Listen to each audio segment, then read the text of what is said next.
Welcome back to Air Quality Matters. We already have the tools and knowledge we need to make a difference to the quality of the air we breathe in our built environment. The conversations we have and how we share what we know is the key to our success. I'm Simon Jones, and coming up, a conversation with Barry Cope, Group Managing Director of ATMA and SITMA, all part of the Building Compliance Testers Association, and importantly, he's the author of a new ventilation commissioning and testing course in the UK.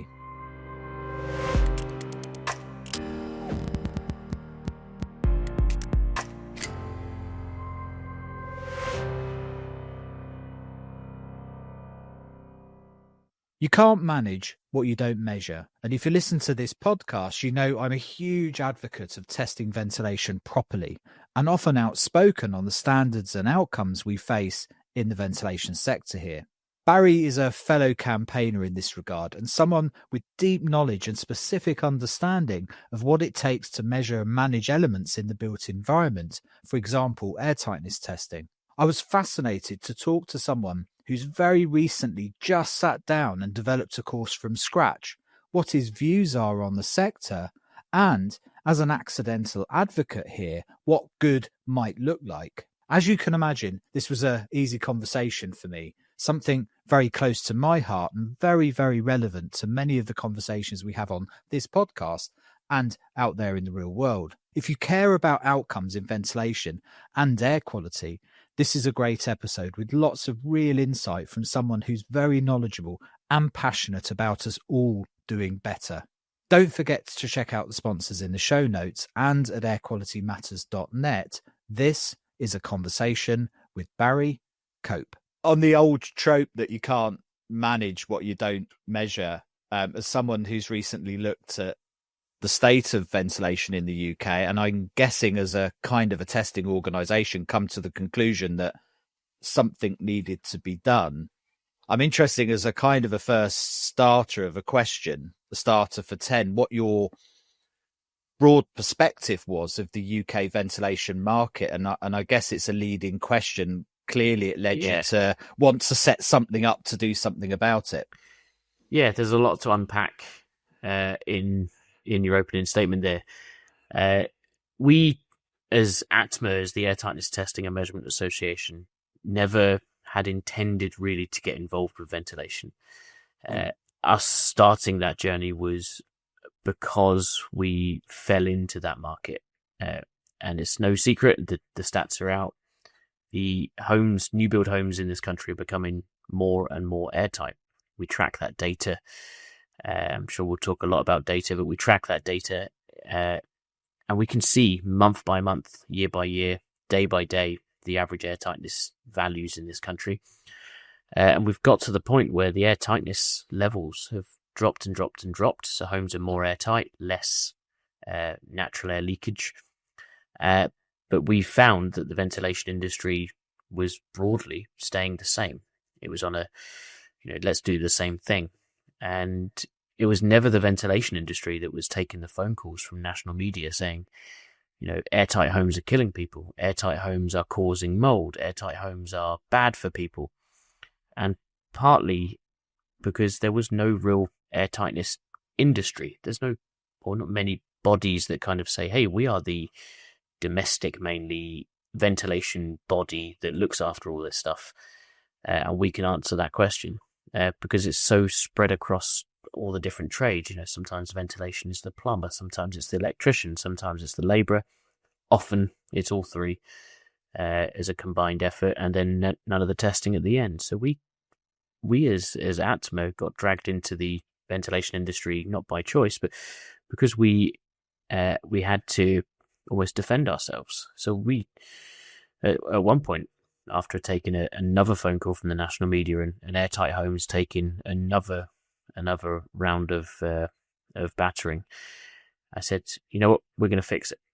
So overnight, I instructed our developers, I instructed our training guys in here, our technical managers, and I said, we're now going to run a ventilation airflow commissioning certification scheme, and we are going to train up all of the people that do airtightness testing to enable them to do the airflow rate commissioning. And I thought that would be quite straightforward. It turned out to be the start of a journey over the last year or so, that maybe a bit longer than that, but the start of a journey that's really just opened my eyes to what has been going on and the fractures that have existed in the ventilation industry. And, I'll be very clear at this early stage, there are some brilliant people in the ventilation industry. There are some brilliant manufacturers that are really pushing their stuff, that are innovative, that, absolutely hate the idea of their products being involved in any of these problems. And they're proactively doing some, training and offering services, sometimes for free, or building it into their prices so that they don't get the slack of these things. But what we saw as ATMA is just gaps, I guess is the most polite way of saying it. I kind of touched there: plumbing, electricians, labourers, sometimes site managers, sometimes Bob down the road who fits the kitchen, or Bob core a hole out for the wall. Sometimes people will assume a circulating hood is ventilation. There's an argument to say it's not; it's a filter.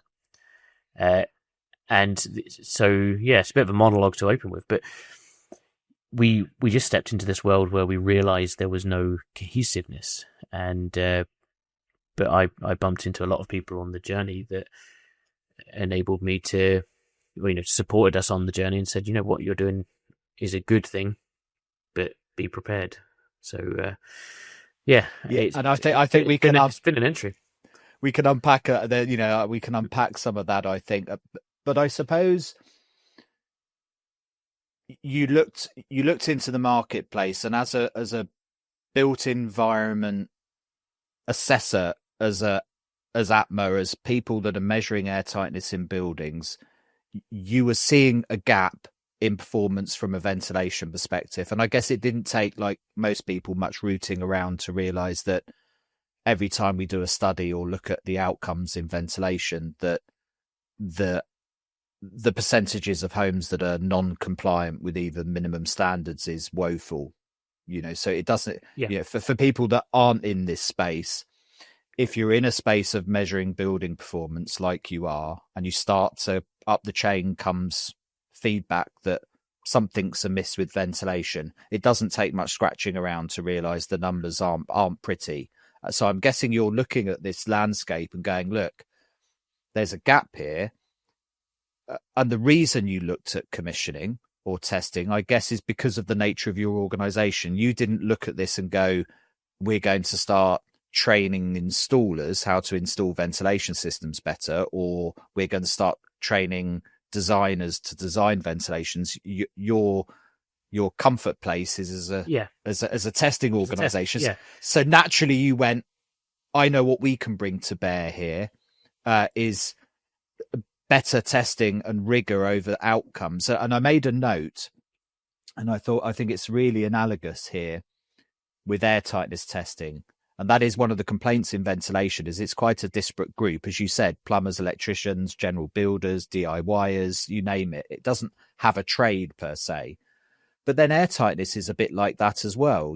A building arrives at a certain airtightness through multi-trade interventions. It's not something that one person has control over. So, like, this is your comfort space, isn't it? An outcome that needs to be measured, that's arrived at by a whole range of things that you don't have control over. But what can we bring to bear to that industry to make it better? And you arrived at, I know, we need people to be able to figure out how these systems are performing properly at the end of the process. Yeah.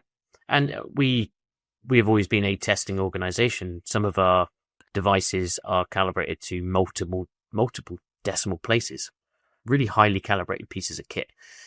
And we were then able to walk into the ventilation industry and have people that haven't had their kit calibrated in 10 years and go, well, this is meant to do 24. When I put my fan over it, it says 16 on the gauge, but I know that's all right. And they sign it off. And there's a couple of key moments that helped me make the decision to move ATMA into ventilation. I think they both happened within the same very short space of time. One of those was, now very rarely find myself on construction sites in the same way I used to, but I was on a construction site, and I was with a tester, one of our air testers, and he said, "Oh, I've just got this brand new vane anemometer. Should we have a quick look at the fans?" And oh, go on then. And there was zero flow from any of the fans in the building. None. Zero. I don't actually know what the problem was. It could have been filters on them. It could have been plastic. It could have been covers or something. I wasn't overly interested, but it did make me go, well, there's a surprise.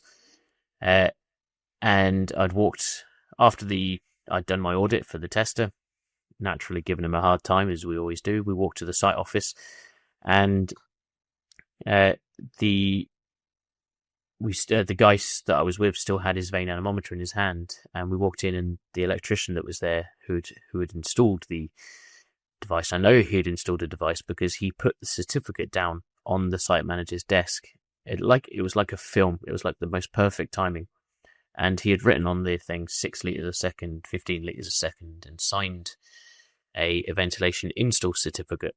And again, like something out of a movie or a film or a play, he turned to the tester I was with and asked him what he had in his hand.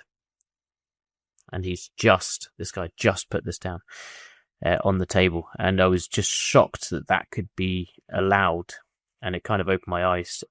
Sometimes I'll hear from some building control groups, and they'll say, we always receive certificates with the numbers on.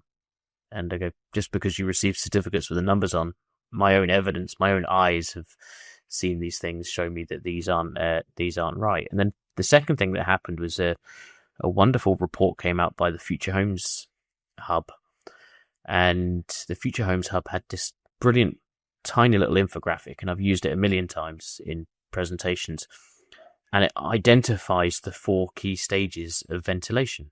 So you start with design, you then have install, you have commissioning, and you have maintenance.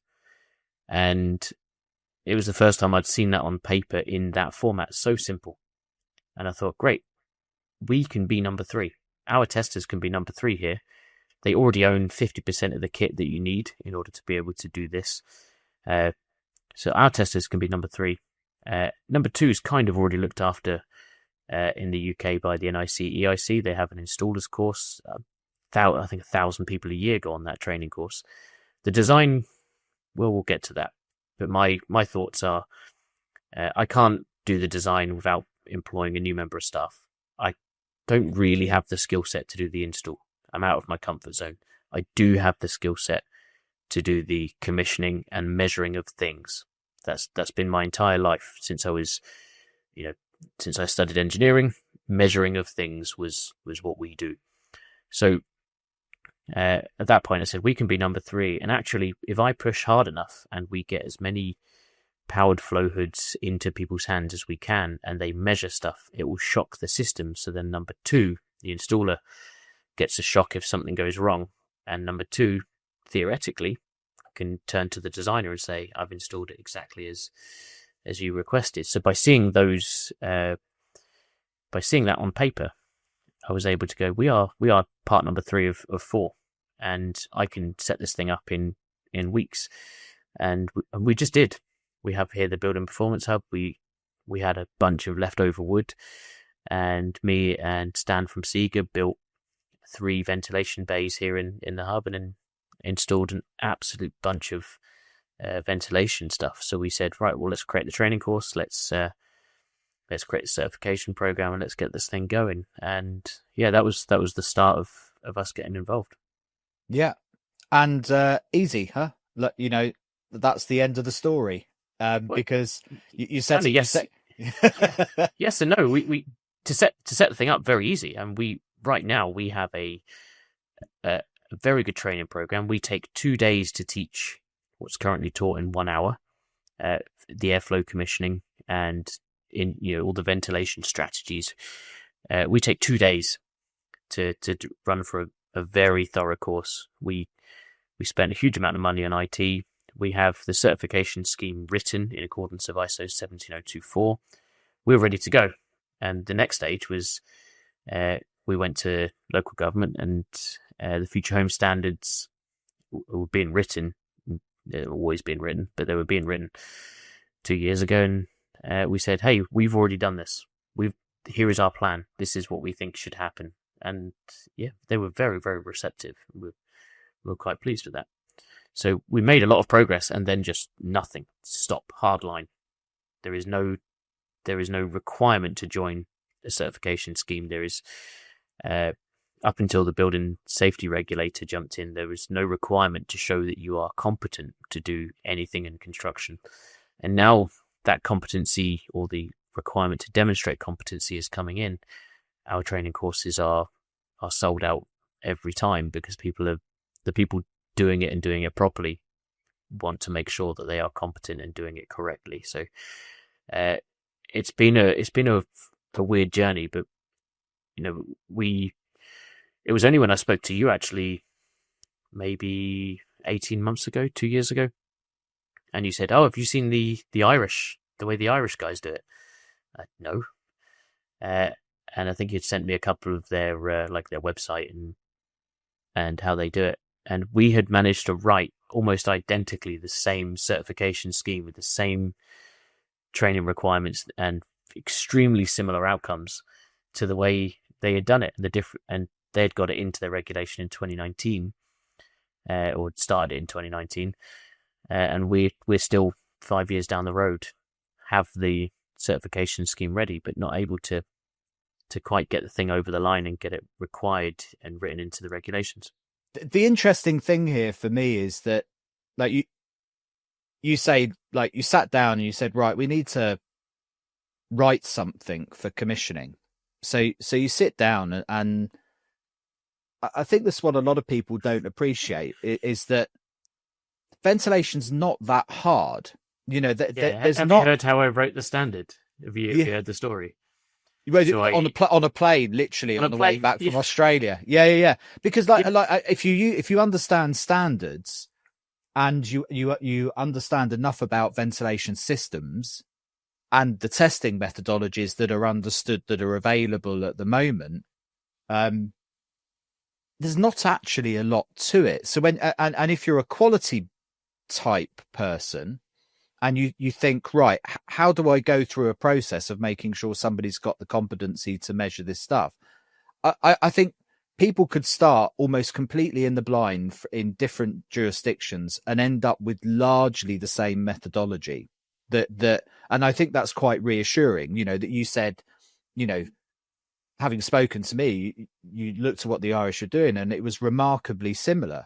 Well, that's confidence building, because it says that we're probably all doing roughly the same thing. There's going to be T's to cross and I's to dot and tweaks and things like that to improve it. But fundamentally, this is a process of measuring air. How complex can it be? Now, there are some nuances, and we'll definitely come into it in different testing methodologies and like practically how this is going to be implemented. But like the process of actually writing an A to B document that says, okay, if we were to sit down over a couple of days and people were to come out the other side of this with the knowledge they needed to go out there and test ventilation, this isn't like a corgi course where you've got to figure out how to maintain a boiler or something. This is measuring ventilation. And I think, let's not overcomplicate it. You and I both sit on a bunch of committees and a bunch of forums, and I sit and I think we constantly are trying to overcomplicate this thing. If you remember my analogy, stage 1, 2, 3, and 4, we're number 3. Let's not overcomplicate this. We don't have to do the conditional measuring approach. If we just take the unconditional measuring approach using powered flow hoods, then measuring ventilation is incredibly easy. You walk up to a vent, you lift the hood, it gives you a number, and the answer is that number bigger than this number? And you go, right, well, that's on a very top end. That's what we do. There's a level down below that, which is we need to work out what that number needs to be. We have great software that does a lot of that for you, and that's kind of a level 2 thing. But actually, I think this industry is, and potentially sometimes the government could sit here and go, we could train up a bunch of people to do ventilation, to get the measurements done. This could be the start of a career for a lot of people.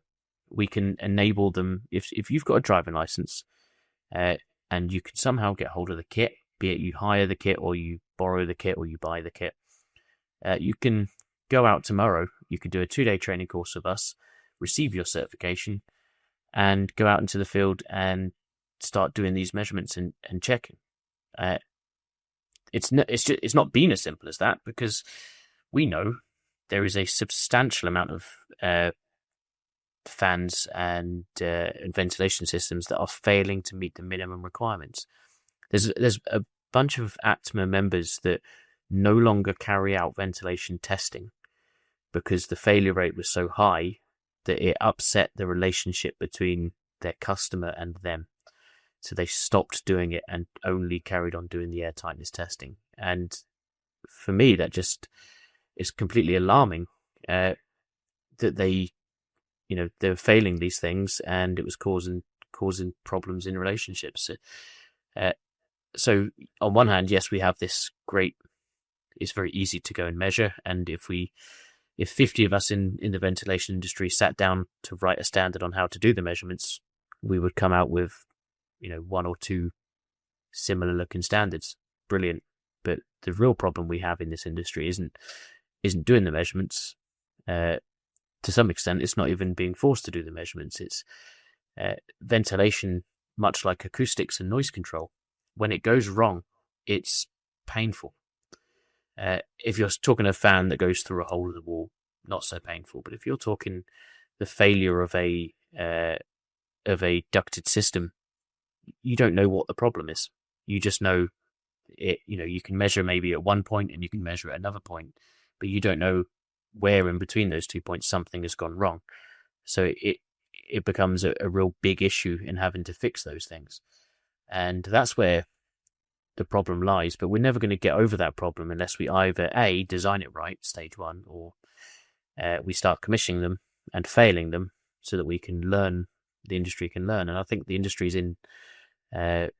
over here in England and Wales, the industry is going to have a bit of a shock over the next few years, as this ventilation, which has been mandatory to measure it since 2010, we think only between 5 and 10% of buildings actually get measured for their ventilation flow rates.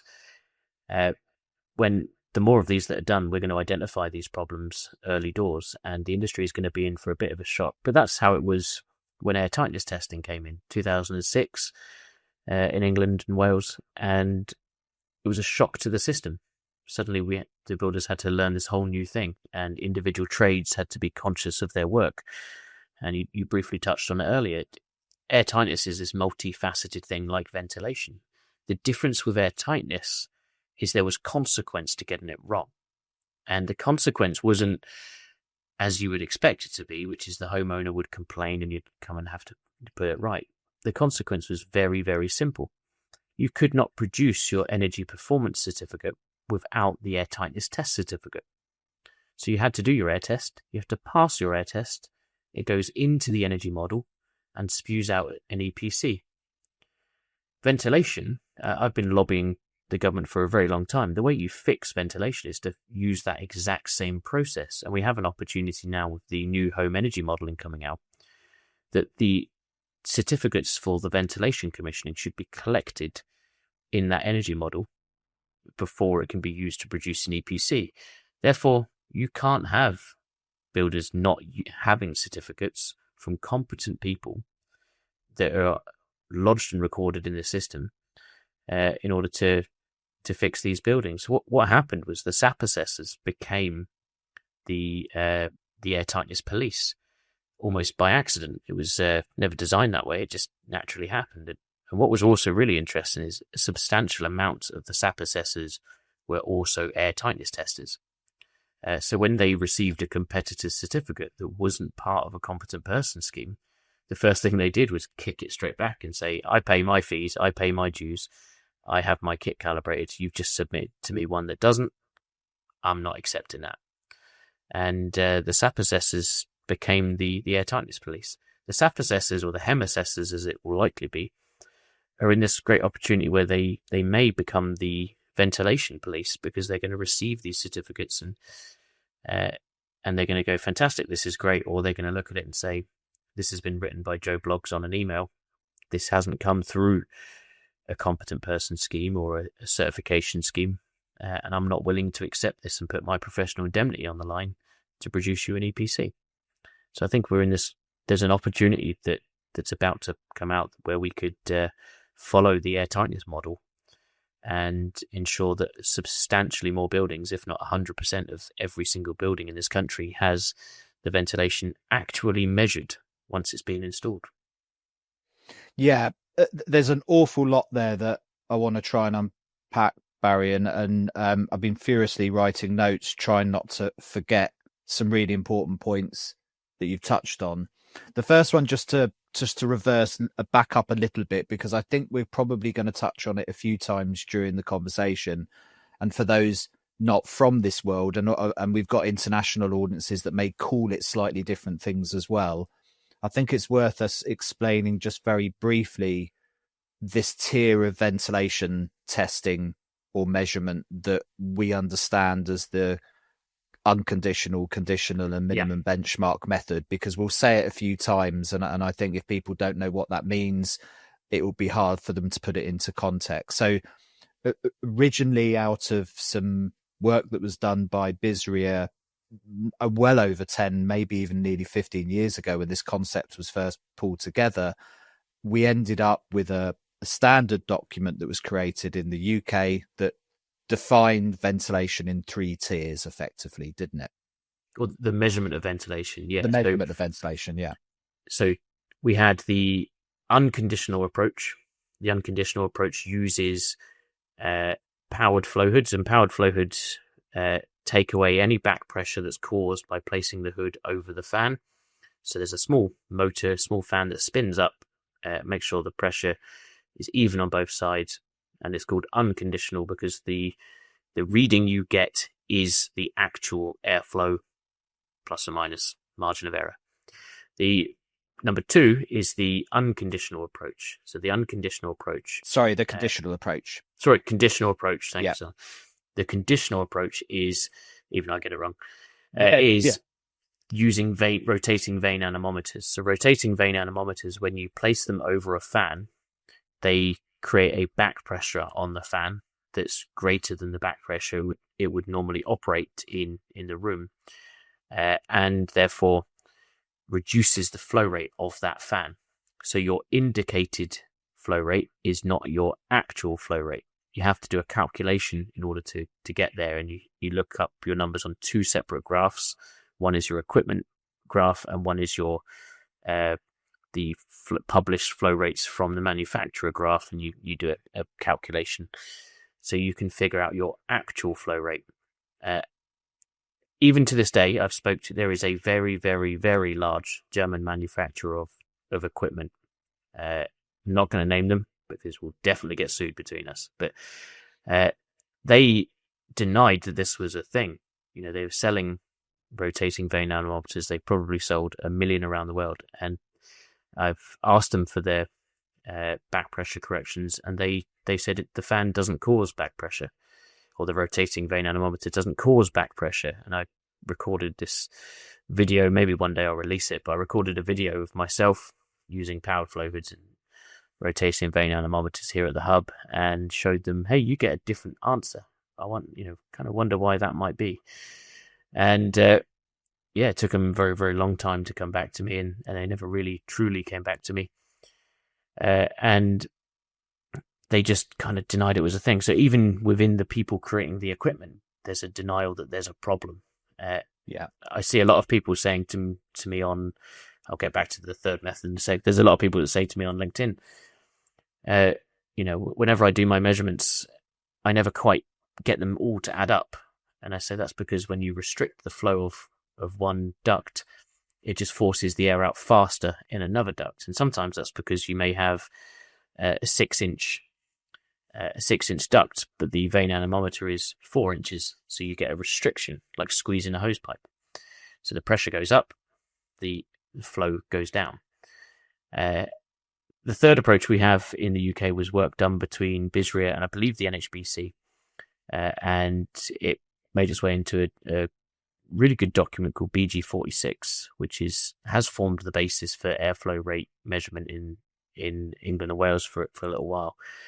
And what it effectively said is we've measured a bunch of fans, and if you put the rotating vane anemometer over a fan, we can roughly account for the backflow. So if your fan needs to measure at 30 litres a second, if it says, I think it's 24, if your indicated speed, airflow speed is 24 litres a second, sorry, flow, not speed, then that's actually, if by the time you would do all of the calculations, it would come out at probably 32. So there's a margin of error, but what it enabled testers to do in this country was to use much cheaper kit, rotating vane anemometers. We're talking a fifth of the price of a powered flow hood. You're able to go in, quickly measure with a reasonable margin of error, which works. And in my head, as a testing man, I go through stages of going, great, don't let perfect get in the way of good. It's a way of measuring stuff. It's okay. But then the science man in me goes, what are we doing? We're guessing. We can't be guessing. The tools are out there to take accurate measurements. We should take accurate measurements. Yeah. So I flip between the two. I can well imagine. Yeah. And I have particular views on that, but to try and condense that perhaps into as concise a way as possible, the clues are in the name. An unconditional testing approach is there's no conditions. You press a button, the number you see is the number you get. And as long as your equipment is accurate and you know how to use it, it's the most unconditional way of testing that equipment. The conditional approach means you need to do some maths, and you need the information to be able to do some maths, and look at some graphs and understand what you're doing. There's some conditions associated with it. And a straw poll of, probably like you did, of people that do these testing, I found precisely 0 of the people that I spoke to understood how to do those calculations, right? So there's a whole bunch of people running around using this equipment thinking the number that they're seeing is the number that they're getting. Now, the advantage we have with that miscalculation, shall we say, is that the number that you read is always lower than the number that you get. So at least they're inaccurate on the right side of the line, that hopefully the systems are doing more than they're getting. But also, that also creates a different problem though, because if you have a fan that needs to achieve 15 litres a second and your device is showing, say, 12 litres a second, and you don't understand that you've created a back pressure and reduced the flow of that fan, you're now going to have to tell your building contractor that fan has failed to meet the requirements. That contractor now is going to rip that fan out, replace it. You may have 5 or 6 of these in a home, all of which you've just told they failed. They rip them out, they have to replace them all. But actually there was nothing wrong with them and they met the minimum requirements. So it's a double-edged sword. We must be careful of that. Yeah, and in any testing process, the accuracy of both the device and the process that you go through is really important, because you need to understand where you sit in the world. And one of the challenges that we've had in Ireland has been getting alignment between the people that are commissioning ventilation systems and the people that are coming along and validating them, because somebody that's commissioning it might be using an unpowered flow hood and getting within the ballpark, and assuming they're seeing something that they don't. And then a validator is coming along later on in the process and not able to achieve the same numbers. And you then start, whether it's a regulatory problem or not, what it does is it creates a friction in the marketplace where people don't trust each other, where you have a misunderstanding of what you're actually seeing. And also some products out there, that, so people are aware, don't necessarily have an ability to increase ventilation in very small increments. So you may only have a choice of having 13 litres a second at a particular fan. And if you're reading 9 on it and thinking that it's not doing what it should do, you can't increase it by 2 or 3 litres a second often. That's it. So you might find yourself in a position where you're throwing something away or saying it's not doing the job when it is. But I think more fundamental than all of that, and I think you nailed it really, when we're in a position to get an accurate reading, why are we messing around with something that doesn't give us an accurate reading, or have the knowledge to get the accurate reading through those calculations? That why put yourself in that position? Field measurement comes with enough confounding factors as it is. Yeah. I mean, without relying on Let's look at the rest of the construction industry. Would electricians take a guess? It's about 50 amps. No.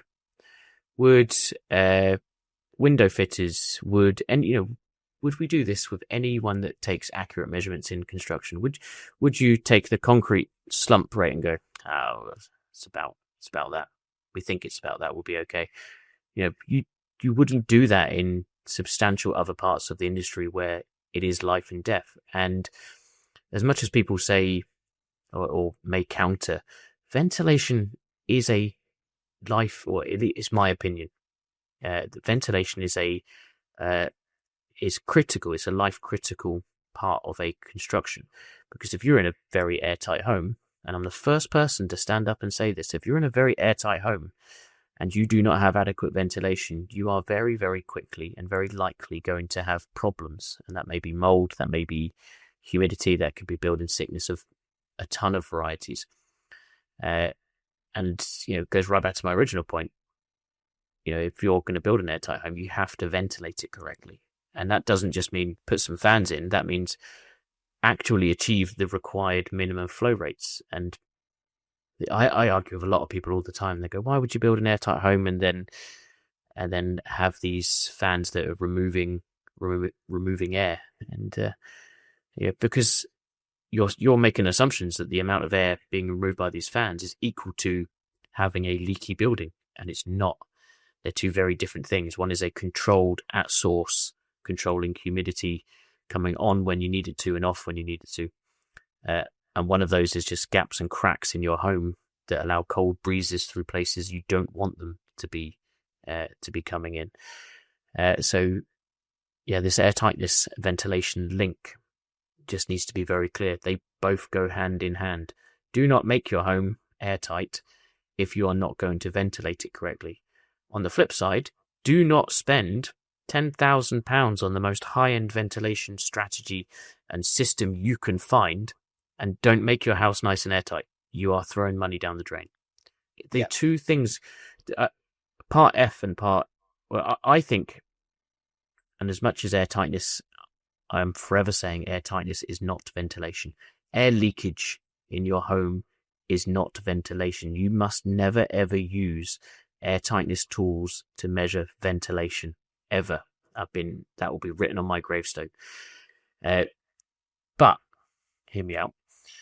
I think the airtightness side of, or the testing requirement in the English and Welsh regulation should be moved into Approved Document F, which is our ventilation regulation. Approved Document L is all about the thermal efficiency of the building.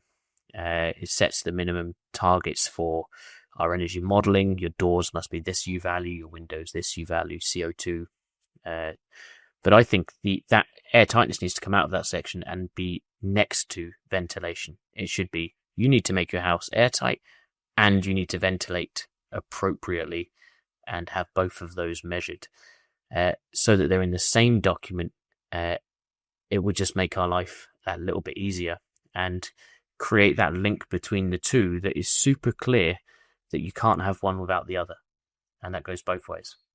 Yeah, and I'd hope, listeners to this podcast know that, the importance of air quality on health. And I think the challenge that ventilation has always had is can be quite non-dramatic. I mean, when it goes wrong with damp and mold, it can be quite visually dramatic. But the challenge we've always had with air quality is we tend to kill people slowly. Stuff doesn't tend to burst into flames, or water doesn't pour through your ceiling, or you don't get a smell of gas and blow a building up, and all of those dramatic things that require very precise standards around stuff for safety. the challenge we have is we kill you in 40 or 50 years with lung cancer or early onset dementia or cardiovascular disease. We've seen some horrendous cases in the UK, some awful cases where it's taken just 1 or 2 years. And I think the building regulations in this country and the enforcement of them is very much focused on things that if they go wrong, you would have to call an ambulance. If you wouldn't have to call an ambulance, then we're very relaxed about them. So that's, airtightness, ventilation, to some extent, some of the water stuff. But if it doesn't go wrong very quickly, as you say, in an explosion, or you would have to call an ambulance if it went wrong. Electrics is another great example. Then we're pretty relaxed, and we need to change that. We need to look at air quality and indoor air quality. Actually, Approved Document F has this wonderful section at the back that says, hey, you don't actually even need to measure ventilation.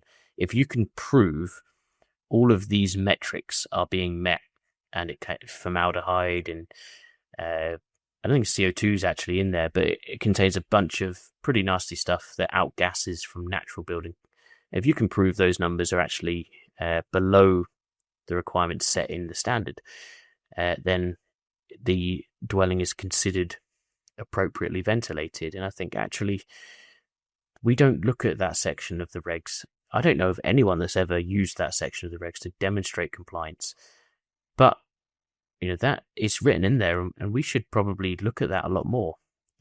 I think we should be, if we could rewrite the regulations from scratch, we should be saying we've got two things. We need to set the ventilation flow rates, make sure the system works, but every single home should have an air quality monitor on the wall. And I'm not talking, £25,000 all singing, all dancing, super. You've probably got one super high end that measures unbelievably. I mean, by now, technology has moved on enough. We use the Aware air quality sensors all through our offices here, and they measure particulate matter, CO2, temperature, humidity, the basics, as I would call them.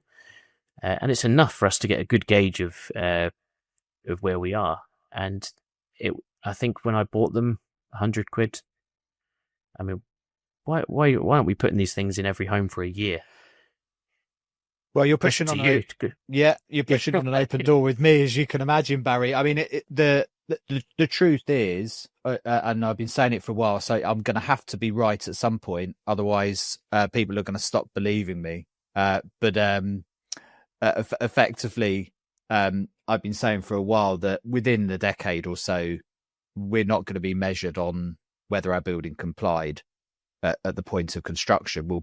Will be benchmarked against the ongoing performance of the air quality in the spaces that we occupy, and that's a very different world to occupy. One of the sensors I've got behind me here measures pretty much every value that's in the back of ADF in the UK. The formaldehydes, the nitrogen dioxides, the CO2, the carbon monoxide, ozone, you name it, it measures it. So that technology exists already, and it's coming down. Every 2-3 years, there's a seismic shift in power, performance, connectivity, costs of sensors. This stuff is moving rapidly, and we're already in a place now where we're seeing large-scale deployment of environmental sensors into things like social housing. That brings very particular value propositions to that sector. That means it's worth them paying to put them into properties. So we're seeing hundreds of thousands of sensors going in a year into just the UK market because of that. And so we're running out of road. At some point, people are turning around, and already turning around to the sector and going, objectively, this space isn't performing.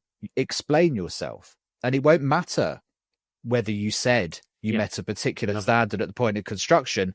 You're going to live and die by the ongoing reputation that building's performance gives you.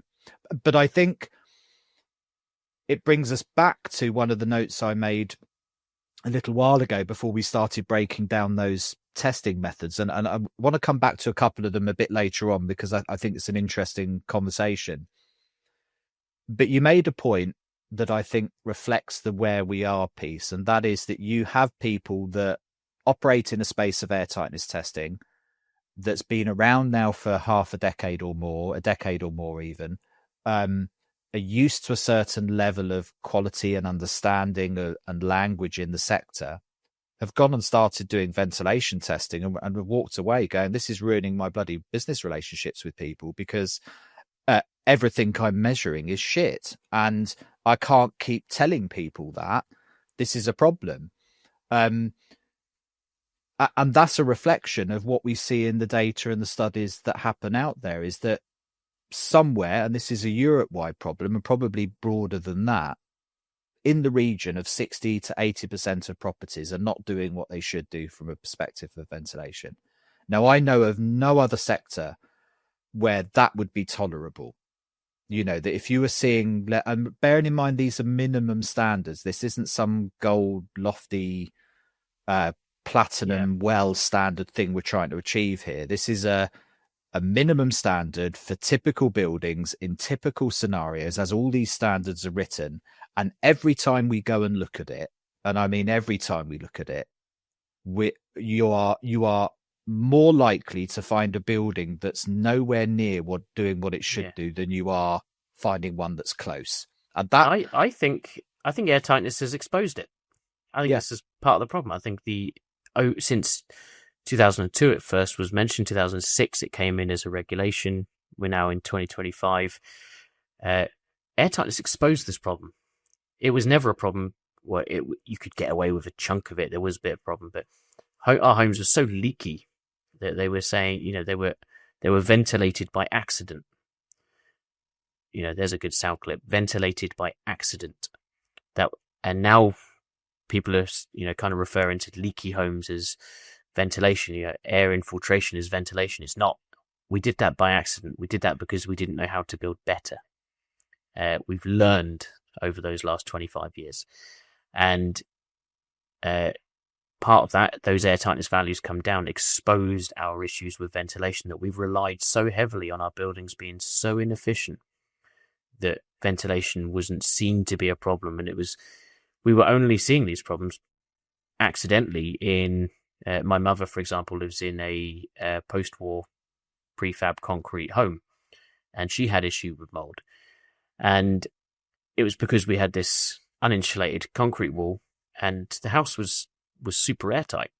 And it was one of these kind of exceptions where you get these accidental constructions where you get these homes that, you know, the bathroom was at the back of the home where there was, you know, no sunlight during the day. It's just where the orientation of the home, and it was built out of solid concrete with no insulation. So it naturally would occur. But other than that, we built these leaky homes that were accidentally ventilated, and the airtightness coming in made these homes more efficient to heat.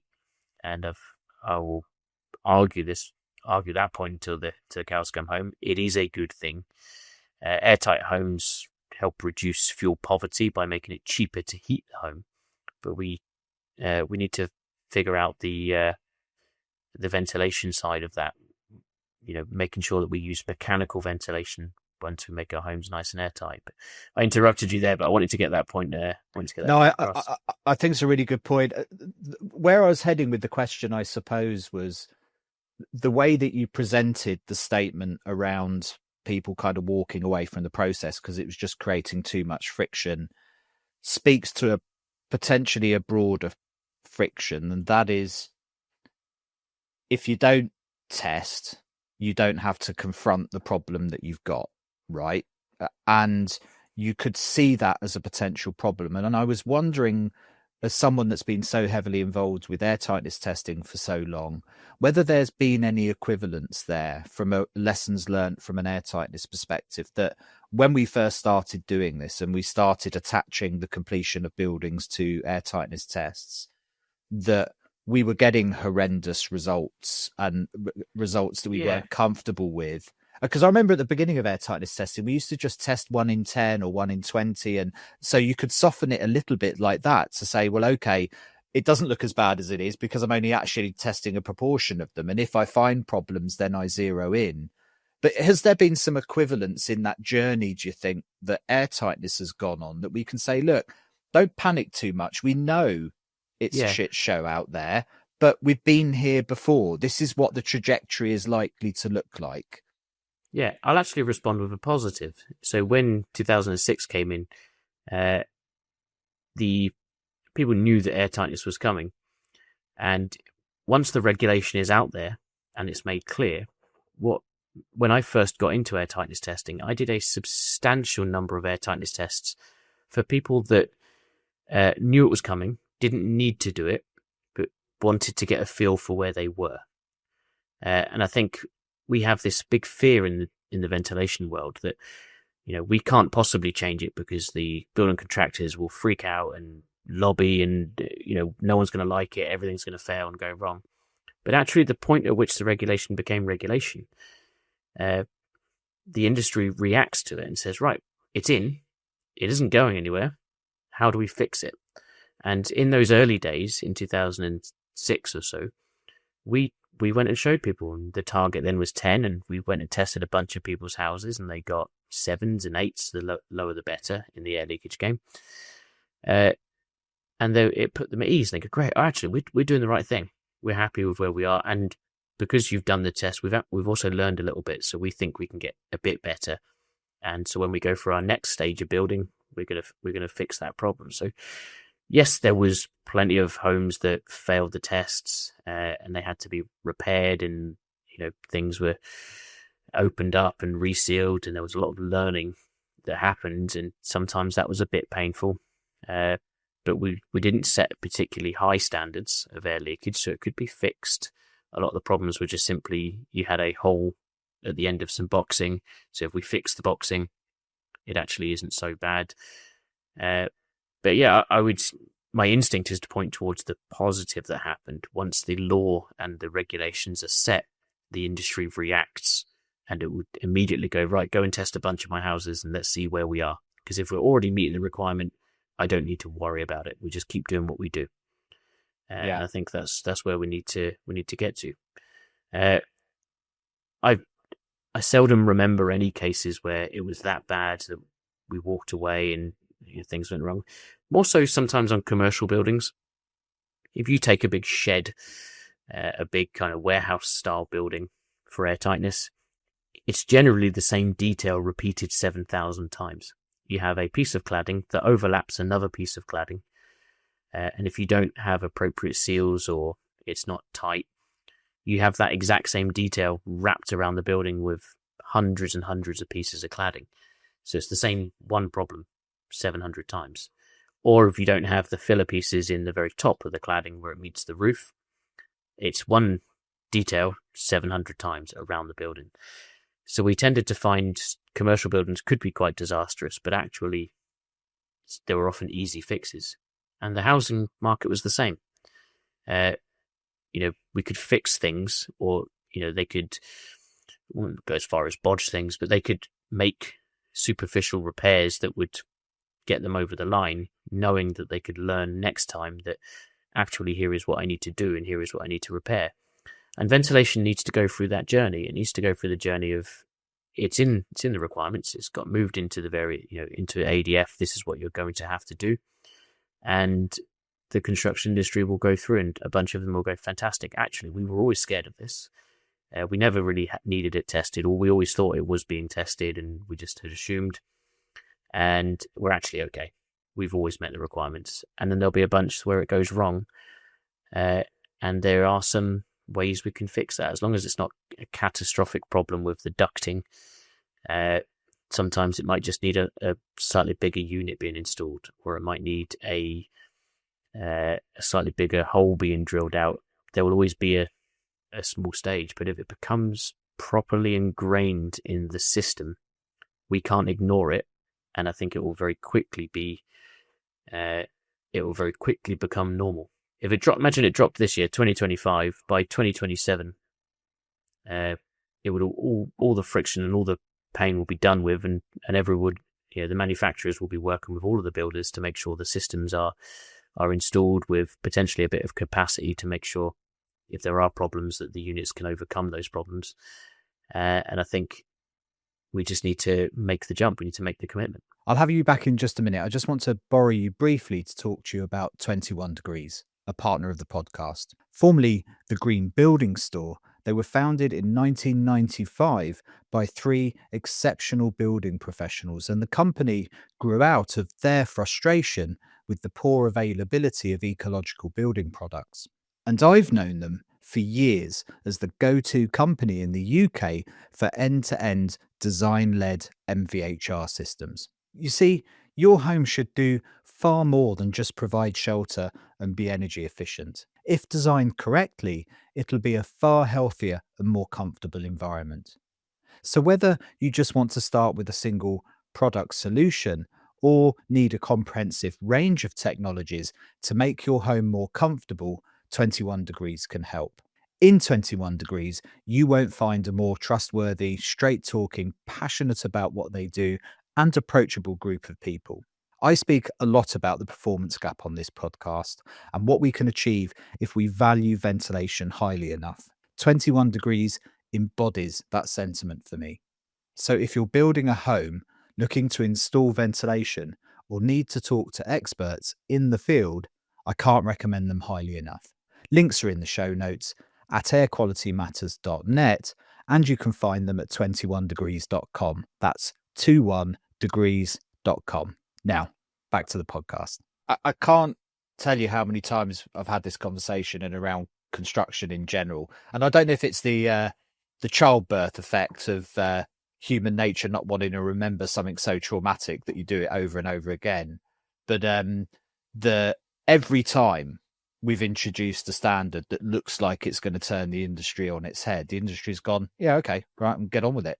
And they do it over and over and over again. Like it's littered. Doesn't matter whether it's PPE, scaffolding, safety, airtightness tests. You sit here for the next hour listing out the stuff that industry complained like hell about up until the point that they said, right, a year and a half's time, this is implemented, get on with it. They go, yeah, okay. Because it's a process. Like construction is just a manufacturing process. And anybody that's sat in a site meeting knows that site meetings aren't political meetings. Site meetings are meetings on, here's an obstacle, how do we get around it most efficiently? Logistics, yeah. It's logistics. We just get on with it. And I think ventilation will be no different. But I think you made 2 really interesting points there. One is with forewarning, you find the supply chain in general, and I include construction, but also the manufacturers, know it's coming and start paying attention. And they realize they're already working on it. And I've spoken to a bunch of the big manufacturers, and they are already working on one of them, again, I won't name names, but one of them has already designed kits. So you'll know the major house builders tend to only build 10 to 15 house types, and they just orientate them differently on the sites, and it streamlines their entire process. They know that there is 2,712 bricks required for that. They know that there is X amount of timber required for the roof of that plot. It's like Lego kits to them at this stage. They are already designing and have implemented the airflow requirements, the kits that they buy. So they go to the manufacturer and they say, that's a kit number 7 for this house type. That contains exactly 12.5 meters of ducting that's running this particular channel. We need this particular power supply on the fuse board. That's already happening and being implemented right now because they know it's coming. And some of the house builders are way ahead. We had Tony Battle, who is the ex-MD of Kind & Co, on our podcast a while back, and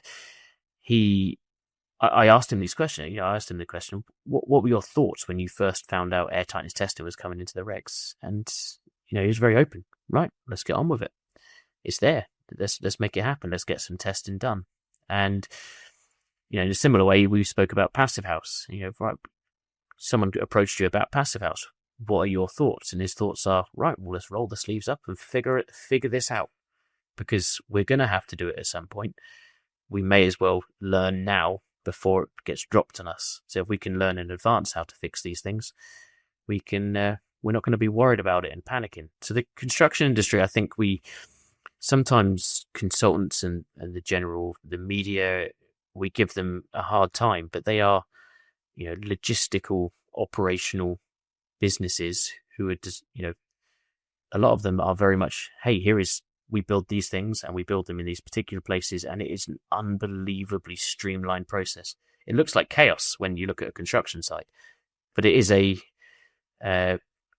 it's a ballet of trades, for want of a better term, all dancing around each other and making the thing happen. And sometimes the trades fall over, and sometimes we have issues. Of course we do, and sometimes you don't realise this bit of the ground is a problem, and somebody didn't quite follow the plan for the brickwork here.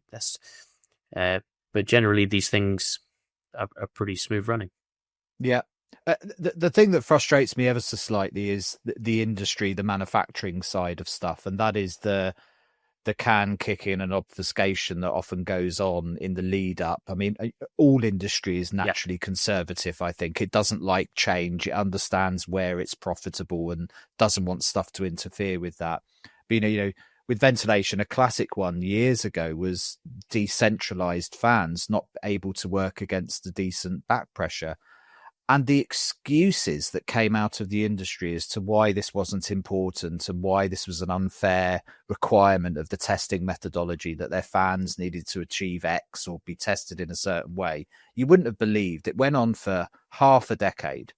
And some of the position papers and documents that came out were just risible. Yet the deadline came and passed, and all of a sudden, every single manufacturer has got products that meet that standard, as if by magic. Yeah, and you're like, come on, like really, you blocked that for half a decade, and now you've all got products that magically do this thing.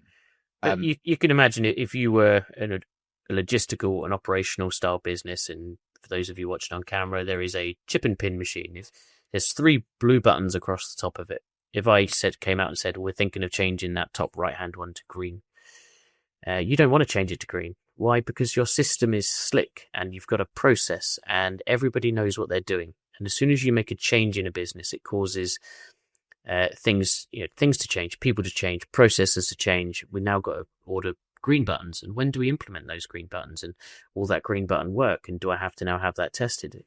It causes, slight bit of unsettlement. And that's what happens in the construction industry. So they will kick back and say, let's keep it blue. There's no reason. We could just keep it blue. But the second the law comes out and says, no, it needs to be green, they go, okay, we'll make it green. Because the good businesses have already made it green and have already done the testing and have already figured that stuff out. Because they've gone, oh, hang on a minute, this one's serious. This one's coming. So let's get 2 years ahead of our competitors so that on the day, I can service the customers and be ready. The bad businesses are the ones that fight and get caught short at the very last hurdle because they were genuinely convinced they could overturn it. And I think we don't give the construction industry enough credit for the sheer amount of good businesses that are already today.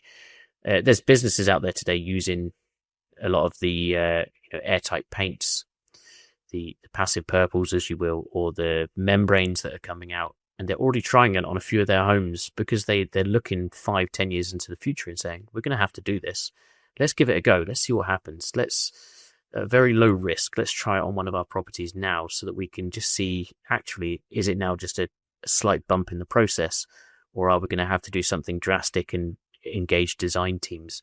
And I've always been fascinated to look at the difference between the two types of companies that exist out there.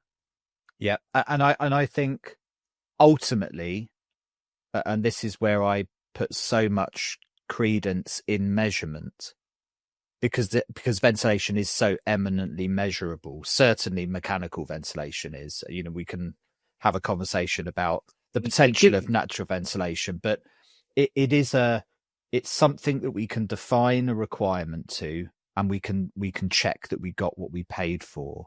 I think the beauty of that process, and we've seen it with airtightness testing, is that it forces the industry to fall in line. It evaporates the marketing wonkery. That I can't tell you the amount of time and resources that are pulled into trying to differentiate between one product's marketing nonsense versus another one, and what this table being presented in that way, and that and trying to, for even a layperson to even get close to navigating that space is almost impossible.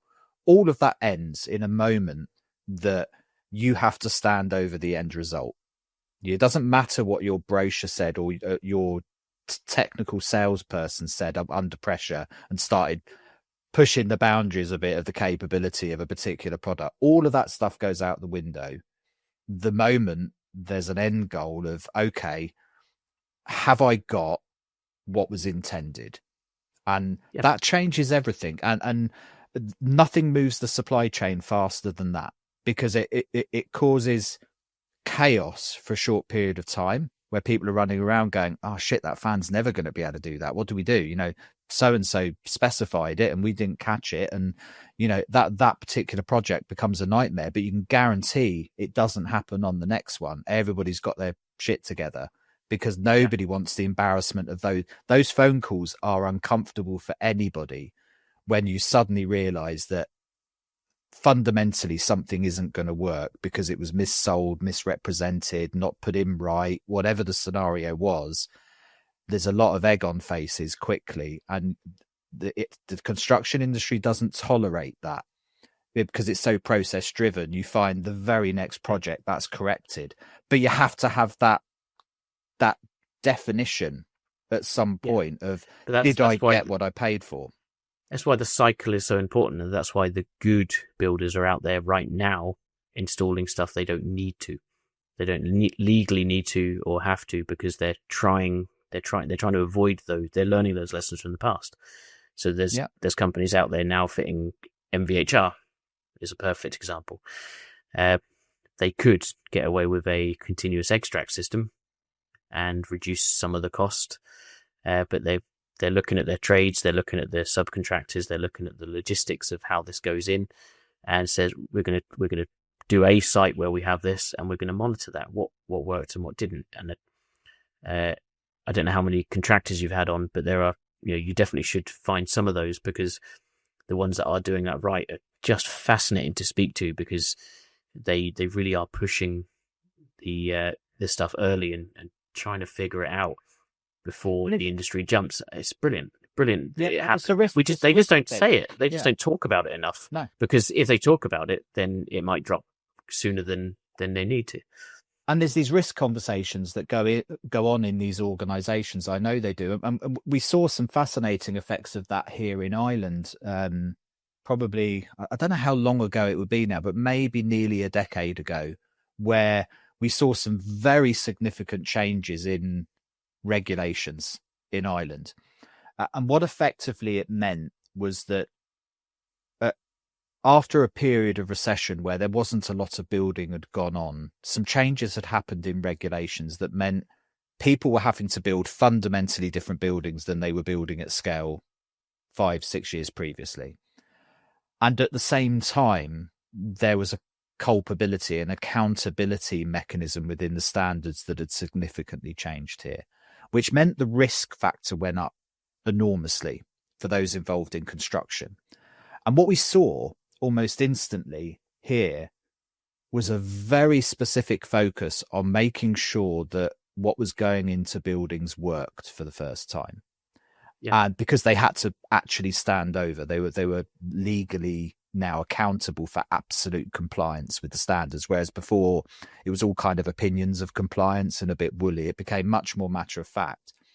So we saw this effect in the ventilation sector, where good construction companies were immediately navigating to decent manufacturers and decent designers, because they needed that assurance. They needed that backstop to say, I can stand over what's going in here, because the risk has now significantly increased. And then what we saw over the next 5 or 10 years up until now has been a soft rebound, where as they've got comfortable with these new technologies and these new processes, then the cost optimization starts coming in, and people start going, well, can I get away with doing slightly less, or is there a slightly cheaper version that, markets change and margins drop and things like that. And you see them regressing, but they've come from a point where they've leaped forward significantly enough that the rebound effect has still meant that even though they're now chasing margins harder than perhaps they were at the beginning, the quality is improved significantly. Now, it's not. Don't get me wrong. I'm not. And they still have to meet those requirements. They still have to meet the minimum requirements. That's and I'm not painting a perfect picture here by any means. Like there's still a lot of problems. Don't get me wrong, but I think it shows an effect in the industry that if you put even something that's quite significant, that the effect can be that navigating towards quality and assurance quite quickly, and then a softening over time with cost optimization. But now you've set a new baseline, and that's, I think Peter Rickaby puts this very well about standard setting. It's not about achieving the perfect. It's about this constant incremental improvement all the time. And we need to see that in ventilation. And we have it, particularly in Ireland, we've seen it. We saw a move with this development of independent validation of ventilation systems. That was a good new line in the sand. We now need to keep moving that line. We now need to start buffering and improving in those standards to keep that moving. Because what happens is it stagnates and people start to. We're now starting to see that. I don't know if you've seen the graph that we have. So as part of the Airtightness lodgement system, we get the air testers to record the ventilation strategy for every building they conduct an air test on. I think we take somewhere like 200 pieces of data. We probably only really need 20. One of those is the ventilation strategy, and we're able to look at that then and dissect it month by month, year by year, and see 2025 for the first time ever, more than 50% of the ventilation strategies are continuous running systems. And system 3, as we used to call it, we now have to call it continuous mechanical extract ventilation, went from 20% of the market to 40% of the market overnight. It happened so fast, and part of that was just the 2022 Part L regulation was updated. It meant the airtightness target got less, and because the airtightness target got less, the ventilation strategy had to change in accordance with the target. So we've seen some really positive change in 2025 for the market, and we're seeing now substantial amounts of ducted mechanical ventilation systems. So there has been some positive change in the UK, and we're really pleased about that. But with that also comes risk. The risk has increased because we're not measuring them properly, and we need to be very aware of if we're not measuring these things properly, we could cause more problems because now the homes are more airtight, and the ventilation strategy is more ducting, more bends, more pressure, more everything on that ventilation strategy. So it's more important than ever to get these things measured. Yeah, and I think for people not from an air quality background, what's really important to understand is that the actual outcomes that we're looking for, which is air quality out. I mean, that's why we don't ventilate for the sake of ventilation. We ventilate to maintain adequate air quality. There are enough things outside of your control when it comes to air quality that adding another one of poor ventilation is a confounding factor you just don't need in that equation. Even if you get everything right with ventilation, it's still no guarantee that you're going to get a good outcome from an air quality perspective. So we have to find a way of getting there with ventilation, because it's going to be hard enough in 5 or 10 years' time where people are saying, I'm still not getting good outcomes, if we can't stand over the ventilation choices that we put in, and given ourselves the capacity and the robustness of those designs and installations, that we've got some flexibility to turn them up and turn them down and alter them to get the outcomes that we want. We need to be in a place my vision for 5 or 10 years' time is that systems are going in 99% of the time doing what we designed them to do, with the robustness and capacity to move them up and down that line, that bandwidth, as necessary to get the outcomes that we desire in properties. But in order to do that, we have to get ourselves in a position where we can stand over designs, that somebody has made a good decision and choice about what's right for a building, and that we've checked that we got what we designed. And if we can get there, then it puts us in a position where we can start reacting to the outcomes that we're going to start measuring from an air quality perspective. That's interesting. Yeah. I think my view for 5 to 10 years' time is similar but different. I think it's inevitable that ducted ventilation strategies are going to be the norm in the UK. And System 3, just continuous extract, will be the majority of those. MVHR, obviously, it's the gold standard. But I think there's a kind of extra level between those two things. I think in 10 years' time, we're going to have these air quality sensors built in, and commissioning will change. Commissioning will have a minimum airflow rate, but these things will commission themselves, because as long as it works, the commissioning will change because we'll just need to prove that it can meet the minimum, figure out the maximum, and then the systems are going to be able to up and down the ventilation themselves. They're going to go, oh, CO2 is a little bit high in this room. Let's bump up for an hour and just do that a little bit more. Let's add a few liters a second, and then it will just work on the very basics of electronics, which is in 5 minutes' time, has the CO2 gone up or has it gone down? Is it gone up? Well, let's go up another 2 liters a second. And these things will ramp up and ramp down as required. It will figure out you don't need occupancy sensors because you can do most of this stuff based on CO2. So you can say the CO2 level down at 400 and something parts per million. Yes, right. Well, let's turn the ventilation down because chances are my occupants have gone out and I don't want to waste energy. So let's turn this thing down. They might be on holiday. But also within that, the sensors can have formaldehyde sensors and PM 2.5 sensors and all the sensors we like built into the centralized unit. So the commissioning will change and these things will come up and down. And therefore, we're not just ventilating properties, we are managing air quality of these properties. The two things are same but different. Yeah. Air quality and just because you ventilate doesn't mean you manage air quality. And I think this is the next link that we have to build. But by building on your point, getting the fundamentals right of ducted ventilation being run to the correct rooms, achieving the correct minimum flow rates, and still having capacity to ramp up and down, the next natural step will be we don't have to replace the ducting. We can just replace the unit. 10 years' time, let's pop a new unit on that has all of the sensors, and we don't need to worry too much about commissioning because this thing will just ramp up and down each duct or each room as required. And I think when we get to that stage, that is absolute gold standard. And then you chuck in MVHR and filters and HEPA and preheating and post-heating and all these incredible things that the MVHR can do, and fireplace mode if you have an indoor stove to ensure that your particulate matter is being forced away from you as occupants while still maintaining the heat that comes into your home. We know what gold standard looks like, but there's this level in between the System 3 and System 4, continuous mechanical extract ventilation and mechanical ventilation with heat recovery, that just allows these sensors that I spoke about earlier to do their thing and ramp up and down the system. If I could buy one of those and have it installed in my house, and it was easy, absolutely I would.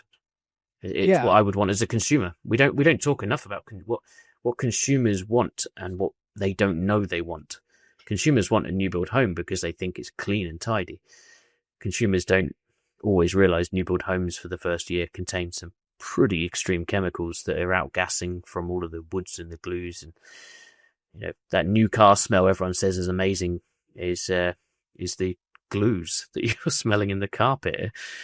But so people want this because they think it's clean and fresh, and I think we need to be careful of that.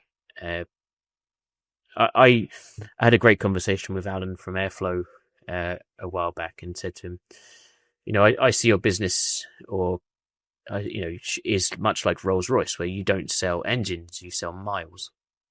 And I said to them, you could be in a position where you're selling air quality, not ventilation systems, because they're all connected to the internet now. And if you could allow the connection to the servers, GDPR and all of the legal laws and stuff about sharing data allowed for, you could monitor these systems, because we just changed the filters in the MVHR system in this office, and one of the guys here asked me, how often should you change your filters? And I sat thinking for a few minutes, thinking, I actually don't know, because there's no indication of when I should change them. Every now and then I pop open the thing and I go, "Craw, they need changed." But some houses may need every 3 months. Some houses might be fine for every year. Some could be every 5 years if it's a weekend property. Some people that cook very heavily may need it every month. But the ventilation world just needs to be aware of this air quality and be aware. Coming back to my original point, these things could be monitored. And you could go, oh, your filters are now restricting your airflow by 10%, which means they're clogged up full of fat or dust or both. And now's the time to change them. It should be telling us when they're changed, not, oh, it's been 6 months, change your filters, because it should vary by usage.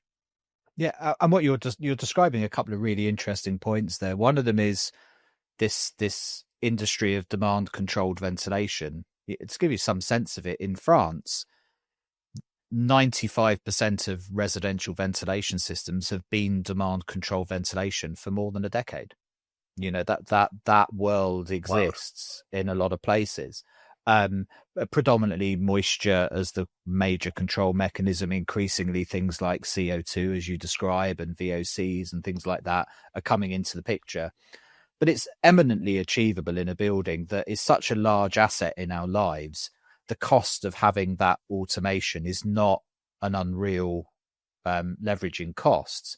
In no more of a way than we expect thermostats are in rooms and automatic control of certain functions within a building, in the same way in a car, that we expect to be able to press 21 degrees and sit in a car that's at 21 degrees. That these things aren't beyond the realm and are happening. The other interesting thing you talk about is the data, the edge data that's already often being collected in these devices that isn't being utilized yet. So the filter one is a classic example. Most modern cars now, the service of the oil isn't based on the kilometers or a time. It's based on the viscosity of the oil running around in the engine. And it will tell you, based on how you drive, when you're due to change the oil. So this kind of data, like within a heat recovery system, for example, knows when the filter needs changing, because it's probably measuring pressures either side of it. Sometimes we just haven't used that and utilized it yet. So I think all of these things are coming rapidly, and it really again paints this picture for me that very quickly in the short term, we are going to be sitting in environments that are effectively automated and telling us how they're performing. And in that world, we've got to get our shit together when it comes to the quality of the stuff that we're putting in. And it starts with, if you can't get the basics right, if something on a bit of paper tells you that fan's supposed to be able to do X and you can't demonstrate it's doing X at the point that you finish doing what you're doing, then something's seriously amiss. And I think that's the big journey that ventilation has got to go on, that, we're learning it pretty rapidly here in Ireland. I think we'll learn it in the UK if it comes through. And it also sorts out the detail. So we'll find very quickly whether the conditional testing method is an appropriate way to be doing this, because you'll find, like we're finding in Ireland, we can't get validators and commissioning engineers to get the same number, and it causes friction, and that friction has to be resolved because construction won't allow it not to be resolved. Absolutely. This stuff works itself through the mill pretty quickly. But a big thing I wanted to talk to you, because we'll run out of time as we always do, Barry, when we're chatting, is I did want to talk about the data side of this from an audit perspective, because one of the most powerful things I've seen within construction is the power of data, numbers and information. If it's recorded in the right way centrally, what that can tell you about what's happening from an output perspective, from a quality perspective. And you've seen that, haven't you, in great detail when it comes to airtightness testing. And I think you're looking to replicate that in a lot of ways in the data you're trying to collect from the commissioning, that all this stuff meshes together and is an enormously powerful tool. We've actually already done it. we just don't have the database filled out. In airtightness testing, we now have 1.6 million lodgements. Each of those has anywhere between 50 and 700 pieces of unique information about that plot. So I think there is some stat that my developer told me we have 1 billion data points in our lodgement system, which is unbelievable. So we know a huge amount about new build construction. We know so much more. And part of that was because we decided we would take more data. Every time an air test is conducted, we wouldn't just take the bare minimum. We would take a lot of data. And we did that working through with the manufacturers, harvesting the software, doing everything we could. We built our own software. So we carried that ethos across to the ventilation side. And I think what's really cool about the ventilation process we have is that we went through and we tried to find as many of the fans that we could. So we just take System 1 standard extract fans that come on and off, 15-minute timers. We listed basically every one of those that we could ever find. We've tried to harvest the information for those on our lodgement system. But what it allows us to do is to monitor the rates of these fans, the pass and fail rates. So I've mentioned airflow already, so I'm going to pick on airflow. If they have a fan called the QT100T. I'm able to see the as-built performance of that fan thousands of times to see what it's achieving. And I can filter by the unconditional approach, so I know that there's little issues, and I can see. Theoretically, I haven't done it, but theoretically, I can plot that data on a graph, and I would be able to tell airflow before airflow maybe realized that they have a QC issue because the fans were degrading, or a step, there was a degrade in performance. Or I could pick out the batch number from the serial numbers of the fans where they had an increase in performance, maybe because they changed something internally to improve the performance. And we can do that with MVHR systems because we take the serial numbers, we take the type, we take the manufacturer. We record the flow rates in each of those rooms. We look at the address. We look at the sizes of the buildings, the volumes of the rooms. We're able to extract that information. And then we can combine it with our other databases. So the Airtightness database. We know if this has been the ventilation and Airtightness are now combined. You can then top that with the sound insulation and acoustic data. And then if we really choose to, we could work with companies like BTS, Build Test Solutions, who are looking at the energy monitoring data. So you can then start to build this big picture of actual as-built data for the homes with the information you've got, and start looking at trends and say, what we've noticed is that where the homes are more than, or lower than 1 on the airtightness test, and this particular fan is installed, we've noticed that this particular fan doesn't generally comply, and potentially because it then can't meet the back pressure requirements. We can spot those trends, and we can feed back to the manufacturers that these are good. Or, if we really wanted to, we could create a league table for the manufacturers, maybe create some competition. Here is the highest performing System 1 4-inch fan on the market. This is the one that on average achieves the highest airflow rates as tested, as installed. And so data is everything. We can do with data what we choose to. So we can release that data to places like Public Health England, universities, institutions, obviously anonymized. We wouldn't put addresses and things. We can release that data to researchers who want to dig into that and look for trends. And they may find the most, I'm not a data scientist, but people will be able to dig into those millions of lodgements and see what was going on. And the more data we collect and add into that database, the more we can build a picture of how buildings are performing over periods of time.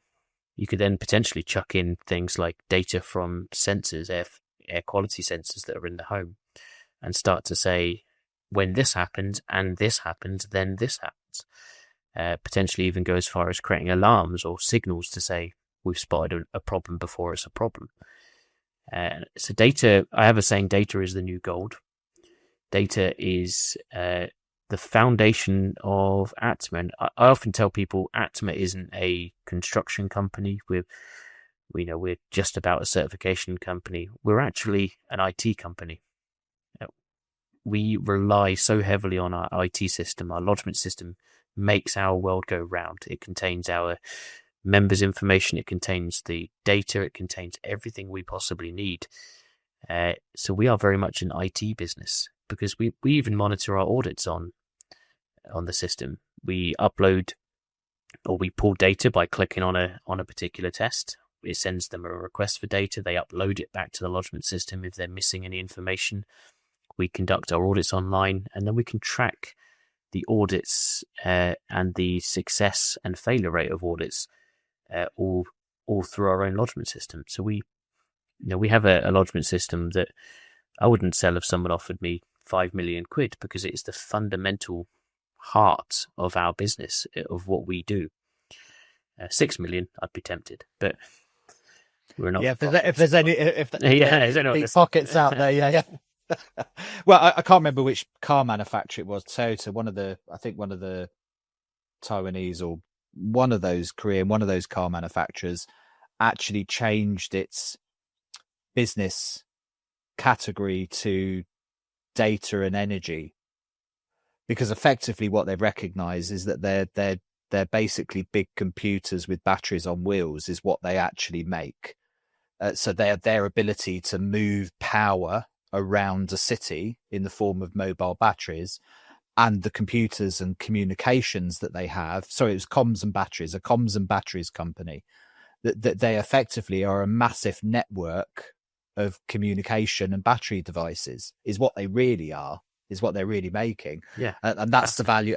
And the value of what you're doing, like you say, is the data. And that data, if you understand deeply its context, which is what you do, like you say, that data can be turned to all sorts of valuable and hopefully not nefarious activities. Like you say, a league table, a bit like the miles per gallon, the extra urban, the real world performance of ventilation systems in the marketplace. A league table like that is exactly what I'm talking about when we talk about data, about your brand will live and die by its real world performance. So we've seen that in cars, haven't we? That cars will be bought and sold and retain value based on the real world data. And ventilate. We had this. I can't remember who we had the conversation with. It was a few months back, but we were talking about construction. Oh, it was Tim Sharp from up in Scotland, and he was talking about the construction sector in general. And it's one of the few sectors, the manufacturing processes, that has so few feedback loops from a performance and quality perspective. But that's what I think people have to recognize, how the construction sector is changing now. That is changing, and that shifts the horizon rapidly when you start to understand that performance in real time coming back to you.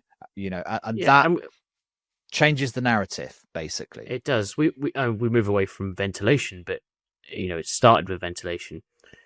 What's to say energy performance certificates aren't going to be based on live data? So your energy performance certificate at the moment is a theoretical model. It could be based on live data. So suddenly you have metrics that get fed in.